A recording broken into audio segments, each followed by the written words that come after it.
கோவையில் தாயை பிரிந்து ஆதரவின்றி தவித்து வந்த குட்டி யானையை மற்ற யானை கூட்டங்கள் விரட்டியடித்த சோக சம்பவம் அரங்கேறிய நிலையில் தற்போது அந்த குட்டி யானை ஆனைமலை கோழிக்கமுத்தி யானைகள் முகாமுக்கு இடமாற்றம் செய்யப்பட்டுள்ளது.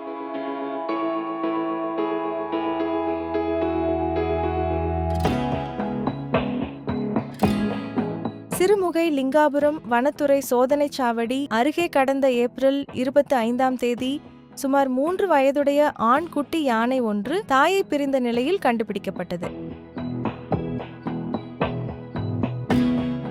இதையடுத்து வனத்துறையினர் அந்த யானையை மீட்டு அதன் தாய் மற்றும் கூட்டத்துடன் மீண்டும் சேர்க்க பல நாட்கள் முயற்சி மேற்கொண்டனர். எனினும் அந்த முயற்சிகள் வெற்றியளிக்கவில்லை. இதனைத் தொடர்ந்து குட்டி யானையின் நலனை கருத்தில் கொண்டு சிறுமுகை மோதூர் வனப்பகுதியில் புதிதாக தொடங்கப்பட்டுள்ள வன விலங்கு மீட்பு சிகிச்சை மற்றும் மறுவாழ்வு மையத்தில் பராமரிக்கப்பட்டு வந்தது. அங்கு வன கால்நடை மருத்துவர்களின் கண்காணிப்பில் ஆனைமலை புலிகள் காப்பகத்தின் கோழிக்கமுத்தி முகாமிலிருந்து வரவழைக்கப்பட்ட பாகன்களின் உதவியுடன் நடைபயிற்சி உள்ளிட்ட பல்வேறு சிகிச்சைகள் மற்றும் பராமரிப்பு பணிகள் மேற்கொள்ளப்பட்டன. இந்நிலையில் குட்டி யானையை கோழிக்கமுத்தி யானைகள் முகாமுக்கு மாற்ற முடிவு செய்யப்பட்டது.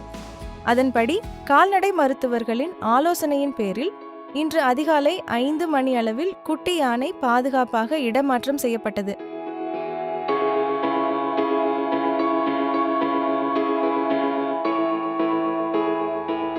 பயணத்தின் போது யானைக்கு உடல் அழுத்தம் ஏற்படாமல் இருக்க அதிகாலை நேரம் தேர்வு செய்யப்பட்டதாகவும் பாதுகாப்பு மற்றும் நலனை உறுதி செய்ய தேவையான அனைத்து முன்னெச்சரிக்கை நடவடிக்கைகளும் மேற்கொள்ளப்பட்டதாகவும் வனத்துறை தெரிவித்துள்ளது.